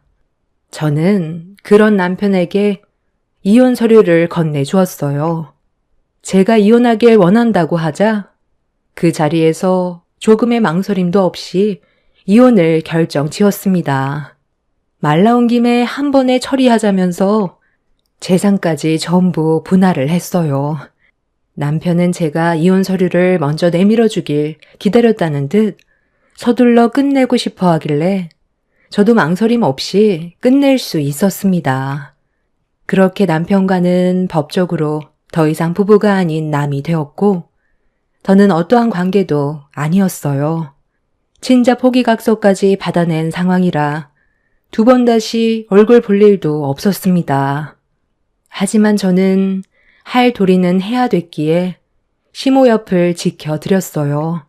그렇게 남편과 이혼을 한 지 3개월의 숙려기간이 지나면서 법적으로 모든 게 완벽하게 정리가 됐던 날, 그날도 어김없이 병원을 찾아갔는데 병실이 떠나갈 정도로 남편의 목소리가 밖에까지 들려오고 있었습니다. 너무 놀라 병실 문을 활짝 열어 젖히는 순간 남편의 손에 들려있던 스탠드를 보고 저는 비명을 지르면서 도와달라고 밖에 있는 관계자들에게 요청을 했어요. 병원 관계자들은 남편을 저항하지 못하게 붙잡았고 시모는 눈시울을 붉히면서 고개를 떨구고 있었습니다. 어떻게 된 거냐고 물어보니 남편이 시모가 134억짜리 건물을 처분한 걸 알게 돼서 화를 냈던 거였어요. 이 노인네가 자식 굶겨 죽일 작정이야? 그 건물이 어떤 건물인데 당신이 내 허락 없이 처분을 할 수가 있어? 당장 다시 되돌려 놓으라고. 나는 안 불쌍해 보여? 내가 이 세상에서 제일 불행한 인생을 살고 있는 거라고. 당신 자식으로 태어나서 지금까지 단 한 번도 행복한 적 없었어. 나를 불행하게 만들고 두 눈 감으면 속 편하게 떠날 수 있을 것 같아? 134억짜리 건물을 어떻게 내 허락 없이 처분할 수가 있냐고? 그럼 지금 뭐 남았어? 나한테 뭘 줄 게 남아있냐고? 너한테 줄 거 아무것도 없다. 한 푼도 안 남기고 너보다 불행한 사람들에게 전부 다 나눠줬어. 어차피 내가 가지고 있는 재산 너한테 들어가면 그 돈 흥청망청 사용할 거 아니야? 그래서 의미 있는 곳에 사용하고 싶었다. 네가 처음부터 정신이 온전하게 박혀 있었다면 나도 이런 결정을 내리지는 않았겠지. 그런데 너는 이미 며느리와 이혼을 했고 아이들까지 포기해버린 상태인데 그런 너한테 내가 왜 돈을 줘야 하지? 자기 가정 하나 돌보지 못한 놈한테 그 많은 돈 줘봤자 너는 네 마누라랑 아이들 내팽개치고 그 돈으로 인생을 즐기며 살겠지. 나는 며느리랑 손주들이 울고 있는 모습 절대로 볼 수 없다. 어차피 세상 떠나는 거 너한테 미련 없고 내가 하고 싶은 대로 하다가 떠날 거니까 두 번 다시 내 앞에 나타나지 마라. 내 배 아파서 너를 낳았지만 그건 내 인생 최대의 실수였다. 나도 엄마 자식으로 태어난 걸 후회하고 있다고요. 왜 나를 이 세상에 태어나게 해서 불행만 안겨주는데요? 다시는 찾아올 생각 없으니 하루빨리 세상 떠나버려요. 그래도 나았으면 끝까지 책임져야 하는 게 부모된 도리 아니에요? 자식이 아무리 개차반 같아도 자식인 건 변함이 없는 거라고요. 그럼 당신은 우리 애들한테 아빠로서 뭘 했는데 아무것도 없으면서 어머님한테 왜 큰 소리야? 당신이 이러는 거 나중에 후회 안 할 것 같아? 오죽했으면 이런 결정까지 내렸겠냐고. 앞으로 정신 좀 차리고 살아. 당신이 지금 이해를 못한다 해도 늙고 힘없어지면 그때 돼서 분명 후회하게 될 거야. 너는 나랑 이혼했으면서 왜 또 여길 기어 들어와? 너 우리 엄마한테 돈 받은 거라도 있냐? 그래서 계속 찾아오는 거야? 내가 여기 오지 말라고 했지? 남편은 들고 있던 스탠드를 저에게 사정없이 휘둘렀어요. 관계자들은 그런 남편을 밖으로 내쫓아 버렸고 상황은 겨우 진정이 되었습니다. 시모는 그날 이후 건강이 급격하게 안 좋아졌어요. 시모는 그래도 자식이라고 살고 계셨던 집은 처분하지 않고 그대로 남겨두셨었는데 그날 남편의 행동에 너무 큰 상처를 받았는지 변호사 대리인을 불러 살고 계셨던 집까지 전부 다 처분을 하셨어요. 전 남편한테 돌아가는 돈은 거의 남아있지 않게 되었고 시모의 행동에 남편은 분노를 가라앉히지 못했습니다. 그리고 그날 이후 한동안 병원에 가지 못했었어요. 남편이 병실 앞에 죽치고 있어서 제가 접근하는 것조차 싫다며 들어가지 못하게 막고 있었어요. 그래서 전화 통화하는 것 외엔 별다른 방법이 없었는데 어느 날 시모의 건강에 문제가 생겼는지 제가 보고 싶다는 말에 서둘러 병원을 찾아가게 되었고 잠깐 사이에 급격히 안 좋아진 모습을 보게 된 저는 결국 눈물을 쏟아내었습니다. 시모가 이번 달을 넘기지 못할 것 같다는 의사의 말에 마음의 준비를 하려는데 남편이 잠깐 자리를 비운 사이 제가 병실로 들어온 거라 제 얼굴을 보자마자 또다시 난리를 쳤어요. 남편은 시모가 최대한 빨리 세상을 떠나길 원하고 있었습니다. 하나뿐인 자식이 끝까지 정신을 차리지 못하는 모습을 지켜보고 있던 시모는 모든 걸 내려놓으셨는지 이제 그만해도 된다면서 화 좀 가라앉히라며 통장 하나를 남편에게 건네주었어요. 남편은 당황한 눈빛을 보이더니 급하게 통장을 확인했어요. 그런데 잠시 뒤 표정이 일그러지면서 시모가 보는 앞에서 통장을 갈기갈기 찢어버렸습니다. 제가 뭐 하는 짓이냐고 화를 내자 남편은 시모에게 꼴랑 돈 5억을 가지고 누구 코에 붙이냐면서 장례식 비용도 안 나오겠다며 재산 숨겨놓은 거 아니까 당장 전부 다 내놓으라고 막말을 퍼부었어요. 정말 인간이길 포기한 놈 같았습니다. 줘도 감사할 줄 모르는 그런 놈 쥐어받고 싶었지만 화를 억누르며 겨우 참았어요. 남편은 저보고 당장 나가라면서 병실에서 난리치길래 시모에게 나중에 다시 오겠다면서 급하게 밖으로 나왔습니다. 여기까지가 지금 현재 제가 겪은 사연입니다. 남편과 이혼을 했으니 전시모가 되겠지만 저에겐 친엄마와 다름없을 정도로 정말 잘해주셨어요. 전 남편이 저런 식으로 행동하는 게 너무 가슴이 아픕니다. 시모는 저보고 하루빨리 이사가길 원하고 있어요. 장례식장에도 오지 않았으면 좋겠다고 부탁하셨습니다. 혹시라도 저에게 문제가 생기게 될까봐 그걸 걱정하고 계신 것 같아요. 사람 일은 어떻게 될지 모르잖아요. 시모가 재산 정리를 하시면서 저에게 50억을 통장으로 넣어주셨어요. 못난 아들 때문에 제 인생이 불행만 있었던 것 같다며 아이들과 앞으로 행복하게 살았으면 좋겠다고 50억을 주셨는데 시모가 저에게 준 돈을 남편이 알게 될까봐 그걸 걱정하고 있는 것 같습니다. 입만 닫고 있으면 모르겠지만 사람 일 어떻게 될지 모르잖아요. 그래서 불안해하고 계세요. 전 남편은 제가 돈을 받은 것 같다며 의심을 하고 있지만 입을 닫고 있어서 아직까지는 별 문제는 없지만 저 또한 걱정이 안 되는 건 아니에요. 그래도 그동안 저를 딸처럼 대해주신 시모의 곁을 마지막까지 함께 해주고 싶어요. 변호사 말로는 시모가 저에게 준 재산을 알게 된다면 유류분 반환의 대상이 되는 유류분 산정의 기초재산에는 고인이 생전에 증여한 재산도 포함된다고 합니다. 그 증여가 유류분 권리자에게 손해를 가할 것을 알고 행해지는 것이라는 점을 유류분 권리자가 입증하게 된다면 제가 불리해 줄 수 있다는 말이 되는 거죠. 그래서 법적으로 소송이 가능하다는데 그렇게 되면 일이 복잡해지게 되니까 시모 뜻대로 이사를 가는 게 좋을 것 같다고 하네요. 엮여서 좋을 게 없다는 거 저도 잘 알지만 발이 떨어지지가 않아요. 제가 지금 이 시점에 이사를 가는 게 맞는 건지 모르겠어요.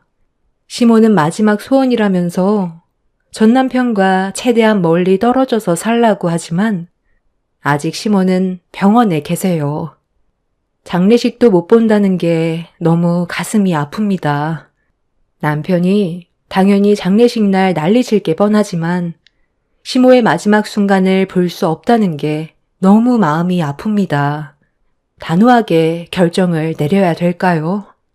제가 입만 닫고 있으면 괜찮을 것 같은데 전 남편이 저에게 들어온 50억을 정말 알아낼 수 있을까요? 하루빨리 이 모든 상황들이 정리가 됐으면 좋겠어요. 제가 듣기론 전 남편이 지금 지고 있는 돈이 없어서 상당히 많은 대출을 받아 그걸로 유흥을 즐긴 것 같아요. 가만히 있어도 자기가 알아서 늪에 빠지고 있지만 궁지에 몰린 사람들은 눈에 뵈는 게 없잖아요. 그래서 정말 고민이 많습니다. 시모가 아닌 남편이 세상을 떠났으면 좋겠네요. 삶이 왜 이리 힘든지 모르겠어요. 제 사연 끝까지 들어주신 분들 감사합니다. 안녕하세요. 저는 의정부에 살고 있는 40대 중반 여자입니다. 이런 경험을 해본 적이 처음이라 사연을 신청하게 되었습니다. 혹시 여러분들께서는 동서지간 사이에 불화가 생긴 적이 있으신가요? 저희는 이번에 돈 문제 때문에 집안이 난리가 난 적이 있었습니다. 시댁 집안의 며느리로 들어온 지 한 13년 정도 된 것 같네요. 결혼 생활하면서 문제되는 건 크게 없었는데 제 밑에 동서가 5년 전부터 사업을 했었는데 상당히 성공적인 결과를 얻을 수 있었어요. 그전에는 일반 회사를 다니면서 월급쟁이 생활을 했었죠. 동서내외가 그동안 힘들게 돈을 모아서 힘들게 사업을 시작했기 때문에 가족 모두 진심으로 잘 됐으면 하는 마음을 가지고 있었네요. 그렇게 모두의 간절한 바람이 이루어졌고 몇 년간은 매출이 저조했었지만 작년부터 꽤 많은 수익을 창출할 수 있었습니다. 시동생은 혹시 모를 일을 대비해 다니던 회사를 퇴사하지 않고 퇴근하면 동서의 사업장에 찾아가 일손을 도왔습니다. 동서가 버는 수익이 눈에 띄게 커지기 시작하자 시부모님께서도 대박 났다며 적극적으로 일손을 도우실 정도로 잘 되고 있었죠. 시동생이 연봉 4천 정도 되는데 동서가 연봉 5천을 넘게 벌고 있으니 둘이 합해서 연 1억 가까이 수익을 올리게 되었고 밀려있던 대출도 눈에 띄게 줄어들고 있었습니다. 그런데 여기서 문제가 하나둘 생기기 시작했어요. 사업을 하기 전에는 연 2,500 정도 벌던 동서가 연 5천의 수익이 지속적으로 들어오게 되자 가족들을 대하는 태도에 변화가 생기게 되었죠. 이 정도야 뭐. 얼마 나오지도 않았는데 오늘은 제가 사도록 할게요. 맛있게들 드셨어요? 다음에는 더 좋은 곳에서 모이도록 해요. 오늘은 다른 날보다 매출이 많이 나왔거든요. 계속 이런 식으로만 지속된다면 저희도 금방 떼부자 되겠어요. 이 사람이랑 함께 버는 돈이 연 1억인데 이 정도 음식값이야. 얼마든지 내줄 수 있죠. 나도 가서 일손을 도와봐서 아는데 쉽게 버는 돈도 아니더구만. 같이 나눠서 내면 되는 걸 혼자 결제할 필요 있니? 있을 때 아껴야 되는 거야. 없을 때 아끼면서 살아왔는데 풍족하게 살고 있는 지금도 아끼라고요? 버는 만큼 쓴다고. 이런 것도 다 능력이 되니까 제가 사는 거죠. 안 그래요, 형님? 돈은 벌 때는 힘든데 쓸 때는 쉽게 나가는 게 돈이잖아. 동서가 가족을 위해 외식비를 지불하고 싶은 마음은 잘 알고 있어서 너무 고마운데 우리가 모임 때를 대비해서 만들어 놓은 회비가 따로 있잖아. 그걸로 충당하면 되니까 혼자서 부담 가질 필요 없을 것 같아. 동서가 매달 월급 받았을 때를 생각하면 피 같은 돈이잖아. 그때는 200 정도 월급을 받았기 때문에 모임 가지는 것도 부담스러워 했었고 회비 내는 것도 꺼려할 정도였는데 그때와 지금은 많이 변하긴 했지만 과거를 되돌아보고 지출 소비를 줄이면 앞으로 더 많은 돈을 저축할 수 있을 거야. 여자가 직원들 월급 주고 시부모님 용돈까지 챙겨드린 뒤 동서한테 돌아가는 연봉이 5천이면 정말 대단한 거잖아. 힘들게 번 만큼 과거에 힘들었을 때를 생각하면서 최대한 많이 저축했으면 좋겠어. 사업장 오픈하는데 대출빚도 아직 다 못 갚았다며. 동서랑 서방님이 앞으로 잘 됐으면 하는 마음에 하는 말이니까 서운하게 생각하는 건 아니지? 오늘 외식 비용은 회비로 지출하도록 할게. 참, 형님이 제 앞에서 그런 말을 하니까 너무 웃긴 거 알아요? 저는 연 5천의 수익을 내고 있는데 형님은 연 3천 정도 된다면서요? 그런데 지금 누구 앞에서 주름을 잡는 거죠? 돈이 있는 만큼 베풀겠다는 거잖아요. 사주겠다는데 꼭 그런 식으로 말을 하셔야 돼요? 하기야, 형님은 워낙 절약하는 인생을 살아오셨고 연봉 5천을 찍어본 적도 없었으니 당연히 손이 작을 수밖에 없죠. 과거를 되돌아보라고요? 그때의 삶이 부족했었으니까 현재에 감사하며 살라고요? 제가 운영하는 사업이 망할 거라고 생각하는 건 아니시죠?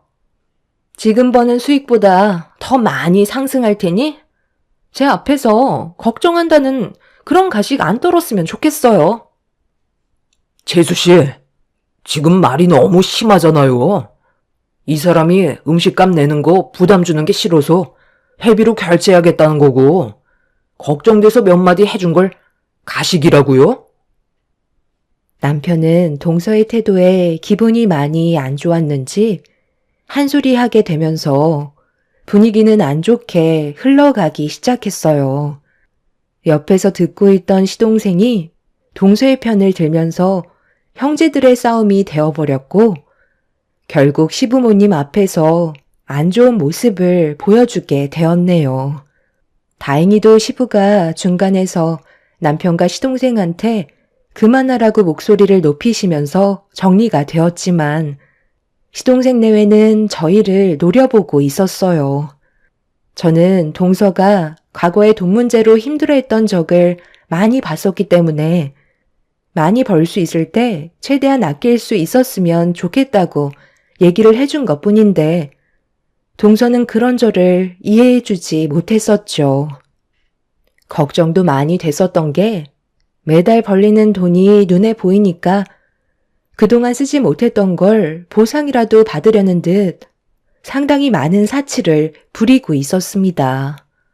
크게 하는 사업도 아니고 몇 년 무사히 넘어갔다고 앞날을 걱정하지 않는 모습이 안타까울 뿐이었네요. 그날 이후 저는 동서가 어떠한 행동을 하던 아무 말도 하지 않고 그냥 놔뒀어요. 본인이 하고 싶은 대로 하게 해줘야 집안에 불화가 없을 것 같아 보였죠.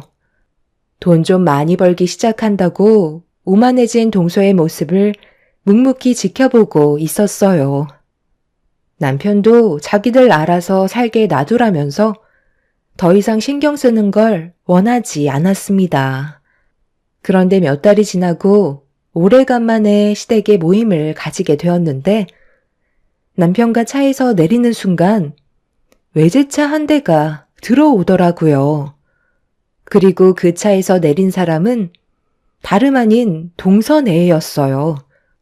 상당히 비싸 보이는 외제차에 입이 떡 벌어졌는데 더 큰 문제는 몸에 걸치고 있는 것들이었어요.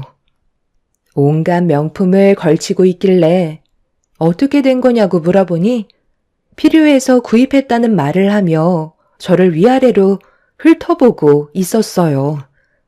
그러면서 한다는 말이 부러우면 저보고도 필요한 걸 사라고 하는데 너무 어이가 없어서 동서를 멍하니 바라보고 있었네요. 왜 그렇게 쳐다보세요? 제가 또 아무 생각 없이 돈을 흥청망청 쓴 것 같아 그래요? 제 사업 규모가 작다 해도 그래도 사장인데 이 정도는 갖춰야 하지 않겠어요? 그래야 남들이 저를 우습게 안 볼 테고 제 이미지에 타격을 안 받죠. 무조건 아낀다고 해서 좋을 거 하나 없어요. 형님은 이런 거 무서워서 구입도 못하죠? 어쩌겠어요. 살아가는 환경이 다르잖아요. 월급쟁이였을 때는 저도 걸치고 있는 것들 평생 구경도 못 해볼 줄 알았는데 돈이 사람을 바꾸더라고요. 제가 언제 이런 외제차 타보고 명품 걸쳐보겠어요? 잘 벌고 잘 나갈 때 최대한 많이 누려야죠. 대출을 하도 많이 받아서 돈 버는 족족 나가게 생겼지만 지금 이대로면 금방 갚죠. 내 눈으로 보는 것만도 동서 연봉의 배를 넘는 금액을 지출한 것 같은데 이러다 정말 큰일 나면 어쩌려고 그래. 예전의 모습은 하나도 찾아볼 수가 없을 정도로 정말 많이 변한 거 알아? 내가 하는 말을 잔소리로 들으려 하지 말고 동서 현실을 봤으면 좋겠어. 동서한테 들어오는 돈들이 평생 보장이 될 것 같아? 버는 건 때가 있는 거라고. 이런 식으로 사치를 부리다가 자칫 미끄러지기라도 한다면 그땐 이미 후회도 늦는 거야.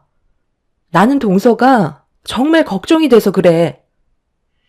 영수, 몇 달 만에 얼굴 보는 건데? 너 잔소리예요?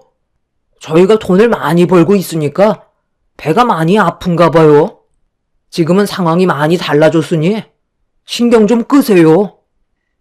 동서내외는 제 말을 무시한 채 먼저 시댁으로 들어가 버렸어요. 그런 모습을 묵묵히 지켜보고 있던 남편도 혀를 차며 걱정스러운 표정을 하고 있었죠. 남편 말로는 1억이 넘는 외제차라는데 그걸 유지하려면 상당히 많은 돈이 들어가게 되고 거기에다가 매달 들어오는 돈을 믿고 상당히 많은 대출을 받았다는 걸 알게 됐으니 가족으로서 그냥 넘어갈 수는 없었어요.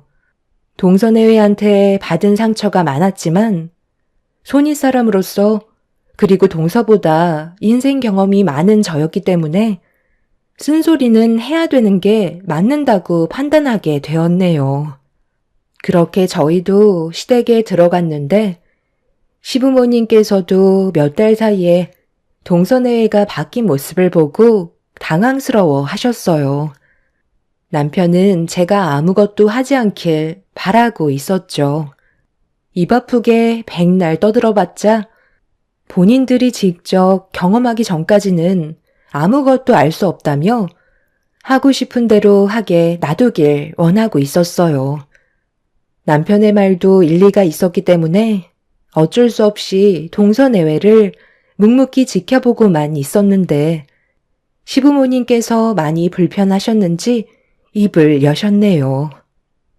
너희들이 어떻게 살던 행복하게만 지내면 나는 바랄 게 없다만 지금의 모습을 봤을 때 내가 느낀 건 이건 좀 아닌 것 같다는 생각을 가지게 되었다. 돈을 버는 목적이 뭐야? 다 잘 먹고 잘 살자고 힘들게 땀 흘려 돈을 버는 거잖아? 그래서 둘째 너도 월급 받는 건 한계를 느껴서 사업을 하게 된 거고 힘들게 일해서 끝내 좋은 결과를 가져왔잖니? 거기까지는 정말 마음에 들었었다. 그런데 문제는 네가 지금 하는 행동들이 무리가 있어 보인다는 거야. 먹고 싶은 거, 사고 싶은 거 다 좋긴 하지만 여기서 하나 착각하고 있는 것 같은데 앞으로 쭉 상승세를 유지할 것 같니? 분명 한계라는 게 찾아오겠지. 그때가 되면 다른 방법을 찾아보려 하겠지만 문제는 업종을 변경하려 해도 자금이 부족하게 되면 또다시 대출을 더 받아야 한다는 거다. 평생 빚만 갚다가 세상을 떠나는 인생을 원하는 건 아닐 텐데 너희들이 하는 행동들은 하루 벌어 하루 먹고 사는 그런 삶을 살아가고 있는 것 같아 걱정이라는 거야. 너희들이 지금 걸치고 있는 명품들과 밖에 세워져 있는 고급 외제차는 너희 기준에도 맞지 않는 사치품에 불과하다는 걸 말해주고 싶었다. 부자일수록 오히려 소박하게 없는 듯 지내는 거 모르니? 사람 인생 한 치 앞도 모르기 때문에 부자들은 오히려 최대한 많은 돈을 저축하려고 시간을 사용하지만 너희들은 지금 반대로 하고 있잖니. 오늘 무슨 날이에요? 아니, 오래간만에 얼굴 본 건데 왜 다들 지적만 하고 달라진 모습에는 좋은 말을 해주지 않는 거죠? 이런 쓸데없는 말 들으려고 온 거 아니에요. 그래, 너가 자랑을 하고 싶은 마음 충분히 이해는 하는데 그래도 시부모가 충고를 하면 받아들일 줄 알아야지. 언제부터 시부모 말을 무시하게 된 거냐? 돈이 너희들을 집어삼켰고 결국 뼈 아픈 경험을 하게 될 거다. 아버님까지 그렇게 생각하고 계시는 거예요? 그냥 부럽다, 좋겠다 한마디씩만 하면 되는 거지. 꼭 배 아픈 티를 이런 식으로 내셔야들 해요? 기분만 잡쳤어, 정말. 저 그만 돌아가요. 동서내외는 자기들이 알아서 할 텐데 다들 왜 이렇게 오지랖이냐면서 시부모 앞에서 화를 냈어요. 시동생 또한 저희들을 보며 짜증난다고 험한 말을 입 밖으로 내뱉어 버렸네요. 그렇게 동서내외는 과거의 모습은 전혀 찾아볼 수 없을 만큼 변해 있었어요. 남편은 걱정돼서 한 말인데 듣기 싫으면 당장 눈앞에서 사라지라며 큰 소리로 화를 내게 됐는데 그동안의 결혼 생활 동안 그렇게까지 화가 난 모습은 처음 볼 정도로 가족 간의 관계는 정말 좋았었어요. 하지만 그런 과거를 한 번에 뒤집을 만큼 동서내외의 행동들은 잘못된 거였고 서로는 안 좋은 관계로 흘러가 버리고 말았죠. 그날 이후로 서로는 더 이상 연락도 주고받지 않을 만큼 많은 상처를 받게 됐는데 어느 날 저희 가족은 외식을 하던 날 엄청난 사건이 터지고 말았습니다. 기분 좋게 식사를 하던 도중 레스토랑의 문을 열며 들어온 동서내외와 눈이 마주치게 됐는데 저희 가족을 보고도 모른 척하며 다른 자리에 앉더라고요. 남편은 신경 쓰지 말라면서 마저 식사를 이어가고 있었는데 잠깐 화장실을 다녀온 뒤 다시 자리로 돌아가려는 찰나 화장실로 들어가려는 동서와 마주치게 되었고 저희는 몇 초간 서로 눈빛만 주고받다가 저는 무시하고 가려 하는데 동서가 저에게 한마디 하게 되면서 대화를 주고받게 되었네요. 서로 감정이 좋지 않은 상태에서 얼굴을 마주하고 있으니 모든 것들이 불편하게 느껴졌었죠. 형님, 그동안 잘 지내셨어요? 가족들끼리 이런 곳도 오는 걸 보면 그동안 돈 좀 모았나 봐요. 여기 레스토랑이 꽤 비싼 음식점으로 알고 있는데 생활에 지장받으면 안 되니까 몇 달 동안 돈 모아서 오신 거예요? 그런데 시부모님은 빼놓고 오셨나 봐요. 이런 사실을 알면 상당히 서운해 하시겠어요. 돈이 없으니 이해는 하겠지만 그렇게까지 아끼셔서 삶이 좀 나아지셨나요? 오늘은 제가 사업을 시작한 이후 매출이 제일 높았던 날이라 기분 좀 내려고 온 거였는데 여기서 형님을 마주칠 거라곤 전혀 예상하지 못했거든요. 기분 좋은 오늘 분위기 망치고 싶지 않으니까 음식 드시고 싶은 거 마저 드시고 이 카드로 결제한 다음 저한테 다시 주세요. 정말 이런 동서가 어디 있어요? 쓸데없는 잔말 말고 그냥 받으세요. 그리고 먹다 남은 잔반은 싸가는 거 잊지 마시고요. 형님이 제일 잘하는 게 식당에서 남은 음식 싸달라고 하는 거잖아요. 저는 그 말을 형님이 꺼낼 때마다 숨고 싶을 정도로 형님이 너무 창피했었어요. 동서가 나를 그렇게까지 생각하고 있는 줄 몰랐네. 음식 남은 거 싸달라는 게 뭐가 어때서? 내 돈 내고 내가 사 먹은 건데 버리는 건 너무 아깝잖아? 그게 잘못된 거야? 그때 동서가 나한테 뭐라고 그랬어? 정말 알뜰하다며 본받고 싶다고 하지 않았어? 그런데 그 모든 것들이 전부 가식이었던 거야? 그리고 동서가 그동안 나를 어떻게 생각했는지 모르겠지만 나 그렇게 못 사는 형편 아니야. 가족들끼리 레스토랑에 와서 외식할 수 있을 정도의 능력은 충분하다고. 카드는 받을 생각 없으니까 넣어두고 앞으로 시부모님께 어떻게 할 건지 그거나 생각해. 관계 회복이 우선 아니겠어? 그럼 우리 대화 끝난 거지? 오늘도 온갖 착한 척은 형님 혼자 다 하네요. 꼴랑 연봉 3천 가지고 제 앞에서 큰 소리 치는 거예요? 번데기 앞에 주름 잡는 것도 아니고 그 정도 돈은 누워서도 번다고요. 정말 가짠지도 않아서. 동서는 착한 척하는 제가 꼴보기 싫다며 들고 있던 카드를 면전에 던지면서 얼굴에 맞게 되었어요. 손이 사람으로서 항상 좋은 모습만 보이려 노력했고 그동안 동서에게 많은 도움이 되어주려 노력을 했었는데 동서는 그런 저를 항상 아니꼽게 생각하고 있었다는 거에 너무 큰 실망을 하고 말았습니다. 저는 결국 참아왔던 분노를 터뜨리게 되면서 동서의 코를 납작하게 만들어버리게 되었네요. 그리고 제 말을 듣게 된 동서는 사색이 된 얼굴로 저를 바라봤어요. 무슨 말도 안 되는 소리를 하세요? 형님이 저보다 많이 번다고요?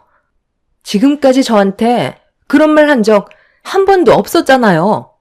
그만큼 버는데 이 꼴로 산다고요? 내 모습이 뭐가 어때서?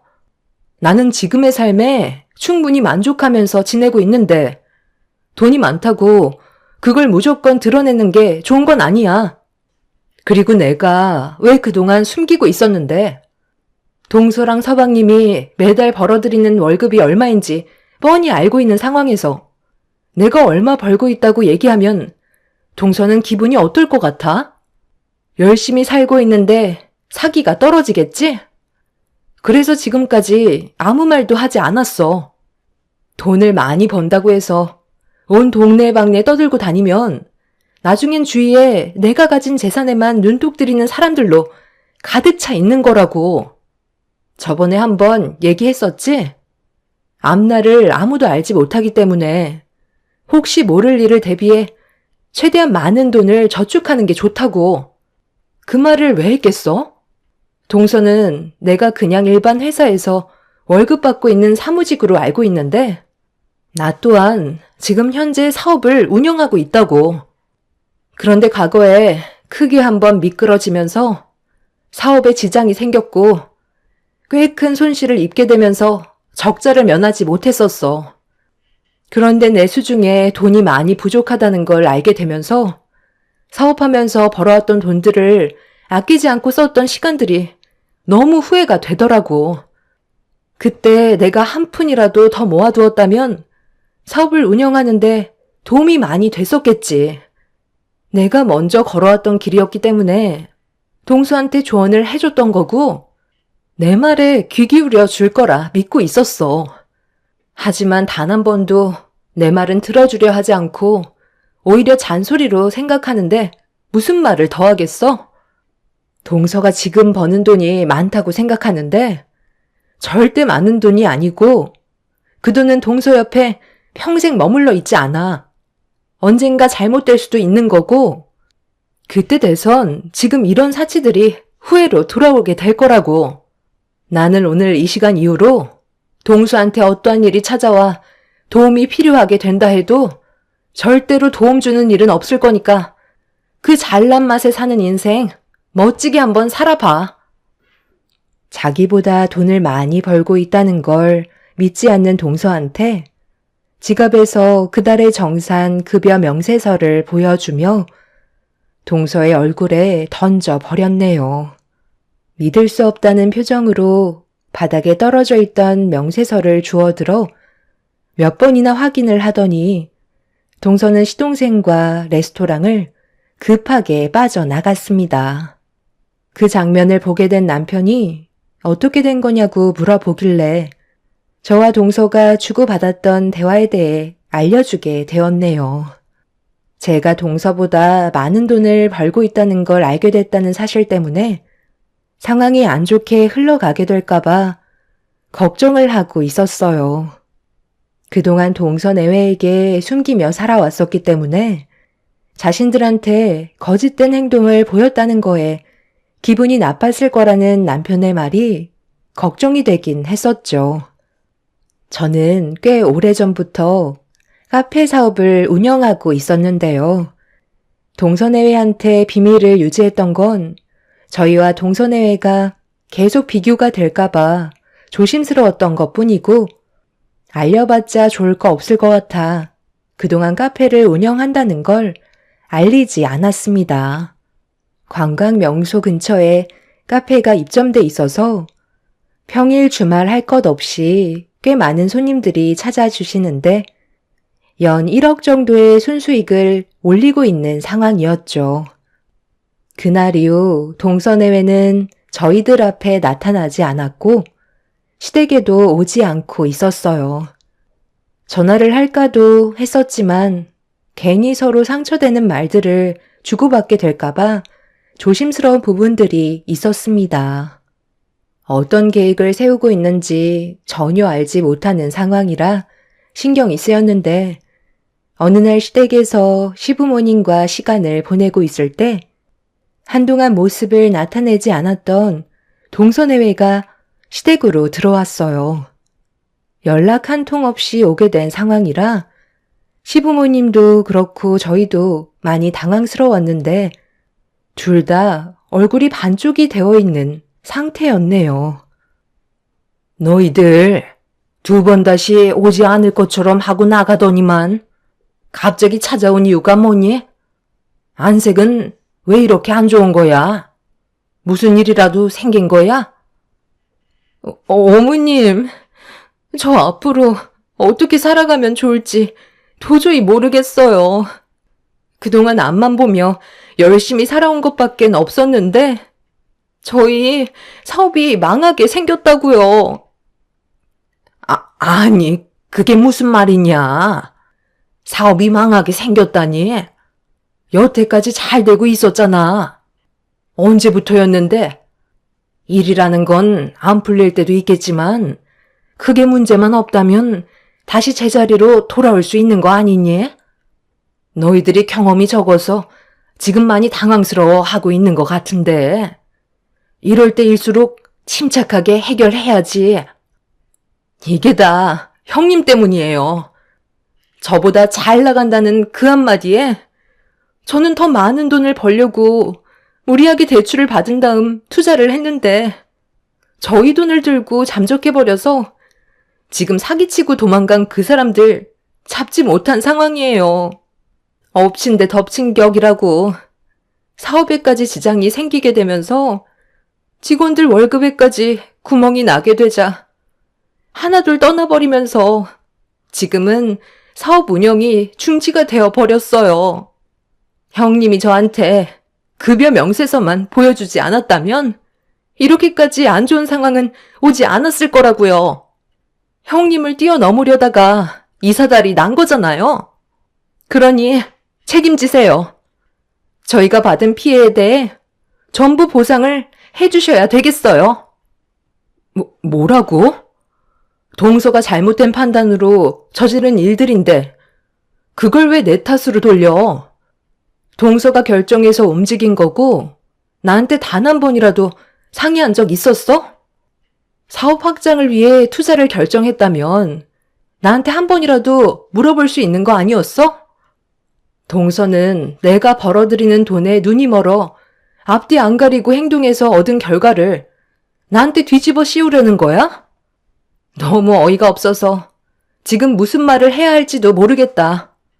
어머님, 저희 먼저 들어가 볼게요.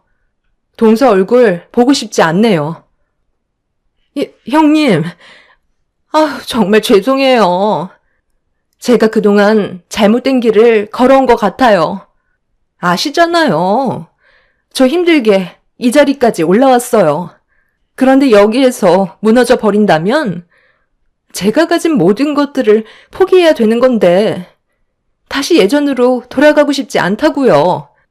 한 번만 도와주세요.